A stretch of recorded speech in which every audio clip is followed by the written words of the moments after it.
Hello बच्चों, आज हम जिस कहानी को लेकर आ रहे हैं आप सबके सामने, वो कहानी आप ही से जुड़ी हुई है। और इस कहानी से हम अपने जीवन में एक प्रेरणा ले सकते हैं कि हमें कठिन परिश्रम हमारे जीवन को किस प्रकार से आत्मनिर्भर बनाता है और हमें सफलता दिलाता है। तो ये कहानी है एक लड़के की जो काफ़ी गरीब परिवार से था। उसके माँ बाप भी काफ़ी गरीब थे, लेकिन वो लड़का कभी मेहनत से कभी नहीं चूकता था। काफ़ी मेहनती लड़का था। मेहनत करके वो अपनी स्कूल की फ़ीस जमा करता था और एक समय पर खाना नहीं खाकर वह जो पैसा बचता था उससे वो किताबें खरीदता था ताकि वो मन लगाकर पढ़ाई कर सके और एक दिन बड़ा आदमी बन सके। लेकिन उसके सारे साथी काफ़ी ज़्यादा उसे जलते थे। एक दिन उनके मित्रों ने उस लड़के पर लांछन लगाना चाहा और उसे झूठे आरोप में फंसाने का उन्होंने फैसला किया।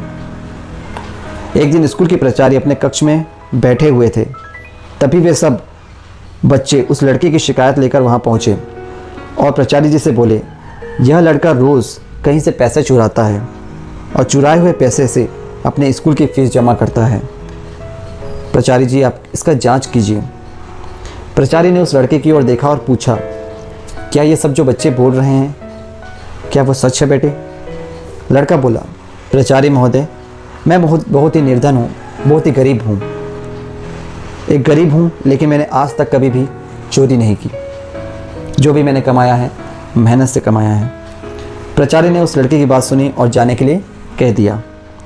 लेकिन सारे बच्चों ने प्राचार्य से निवेदन किया कि इस लड़के के पास इतने पैसे कहाँ से आते हैं, इसका पता लगाना ज़रूरी है।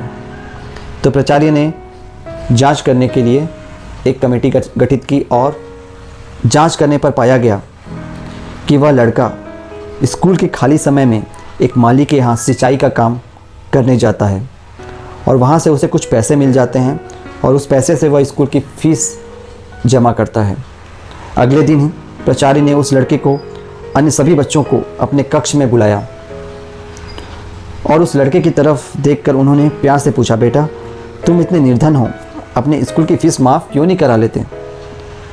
उस निर्धन बालक ने स्वाभिमान से उत्तर दिया, प्राचार्य महोदय, जब मैं अपनी मेहनत से स्वयं को सहायता पहुंचा सकता हूं, तो मैं अपनी गिनती असमर्थ लोगों में क्यों करवाऊं? कर्म से बढ़कर कोई पूजा नहीं होती, यह मैंने आपसे ही सीखा है। छात्र की बात से प्राचार्य महोदय का सिर गर्व से ऊंचा हो गया और बाकी बच्चे जो उस लड़के को गलत साबित करने में लगे थे, उन्हें भी काफ़ी ज़्यादा पछतावा हुआ और उन्होंने उनसे माफ़ी मांगी।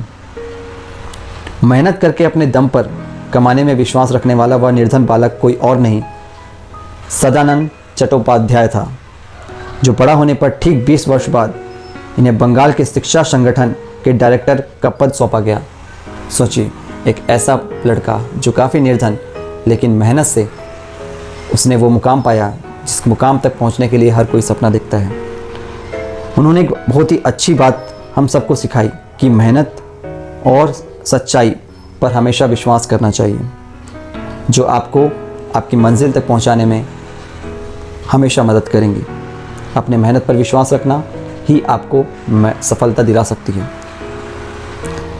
मित्रों, सफलता असफलता का अपना अपना पड़ाव होता है। हमेशा इस बात पर ध्यान केंद्रित करना चाहिए कि हमें पूरे मन से 100%, 200% तरीके से परिश्रम करना चाहिए और कठिन परिश्रम से ही हम सफलता प्राप्त कर सकते हैं। यदि हम लक्ष्य तक पहुंचना चाहते हैं तो अपने संघर्ष और मेहनत करके ही पहुंच सकते हैं। तो बच्चों, ये कहानी उम्मीद है आपको काफ़ी ज़्यादा प्रेरित करेगी और आपको मेहनत करने पे कभी भी पीछे नहीं हटाएगी और हमेशा आगे बढ़ने पर जो है प्रेरित करती रहेगी। तो बच्चों, मिलते हैं अगली कहानी के साथ। तब तक के लिए अपना ध्यान रखिए और पढ़ते रहिए, देखते रहिए स्मार्ट स्टडीज़।